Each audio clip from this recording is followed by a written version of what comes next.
Alright guys, so this is going to be my review of the final volume of the Marvel Darth Vader series. Probably one of the best comics I've ever read. No, seriously, it was probably one of the best comics I've ever read, period. Not just as a Star Wars or Marvel reader, comics in general. Because Kieran Gillen has a voice for villains, and he gives it perfectly to Darth Vader.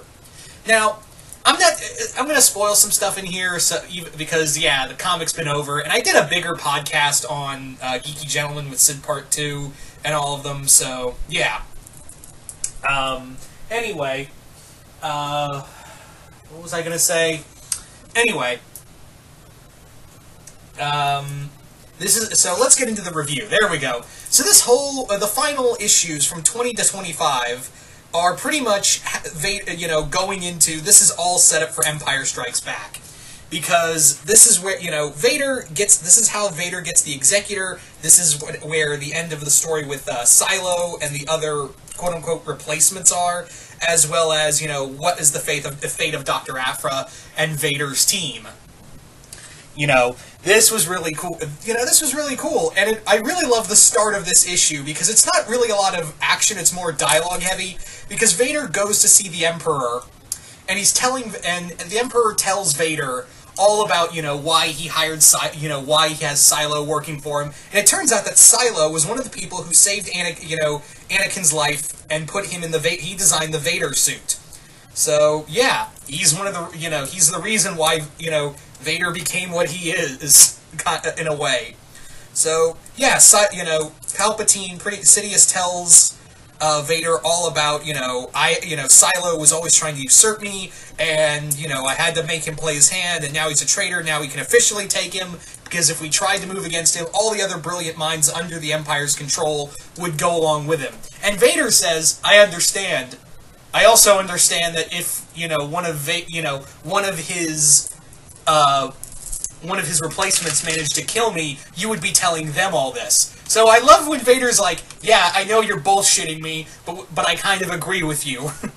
So, I really love that, because Vader and Palpatine have, like, this standoff before Vader finally says, that doesn't matter, let's just go take out Cylo and get back to the way things were.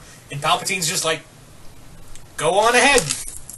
Meanwhile, Aphra is being hunted by 000 and BT, who find her and to bring her back to the Executor, which is under Tag's control. And while this is going on, Vader aboard the Devastator, his Star Destroyer before the Executor, they go out and find Cylo, and Vader proceeds to go through Morit and Voidgazer, the last two of Cylo's creations.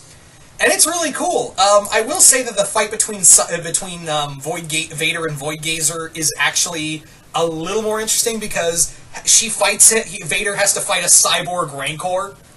Yeah, let me repeat that. Vader fights a cyborg Rancor. And it's awesome. The final fight with Morit, the other one of the twins that Vader has a rivalry with. Morit's fight's a little more. It's in space, but it's a little more quicker, and it doesn't really end in a satisfying way. Vader just takes him out after all the build-up. But Vader's been like, yeah, I could always have beaten you, and this is where we have always, led to.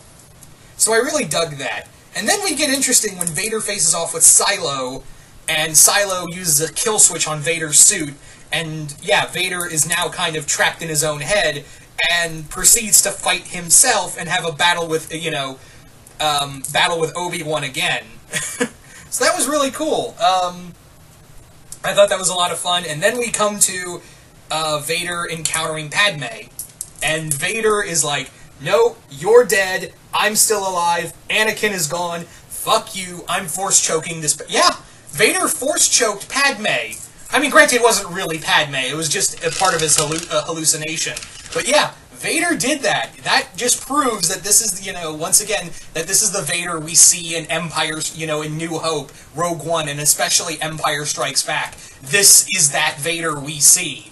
20 years, and Vader has fully embraced the dark side, and he's conniving. Because he just starts dropping all of these people mercilessly. The final fight with Cylo is, I love how satisfying it is, even though despite how quick it is.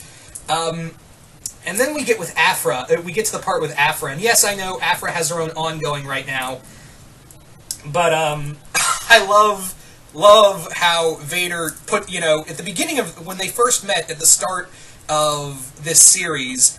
Aphra begged him not to use a airlock, and Vader just throws her in an airlock, and she's like, "No, you promised!" And Vader's like, "I promised you nothing," and just shoots her into space. Granted, she survives thanks to the help of 000 and BT and Black Kristan and the bounty hunter Wookiee she's working alongside of.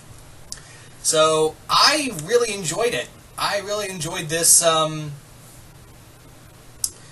This was a great comic. There is so much fun in here. There's also 2 little side stories, one focusing on the Tusken Raiders worshipping Vader like a god, and another one involving BT and 000 getting repairs, which that ends hysterically. I mean, in a dark way, because it's fucking 000 and BT-1. Those 2 are going to get into a lot of trouble.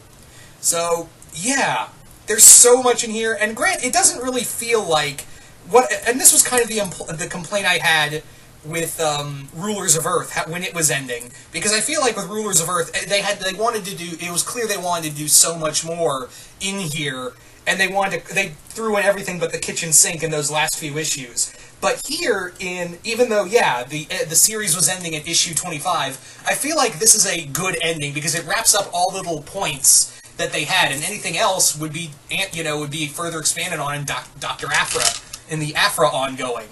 So I was actually kind of pleased, even though, it's kind of but I feel like with this, even though the series got canceled after issue 25, I still feel like, it was I still feel like it was a satisfying ending to me. I still feel like it was a all-in-all satisfying ending. That's just me, though.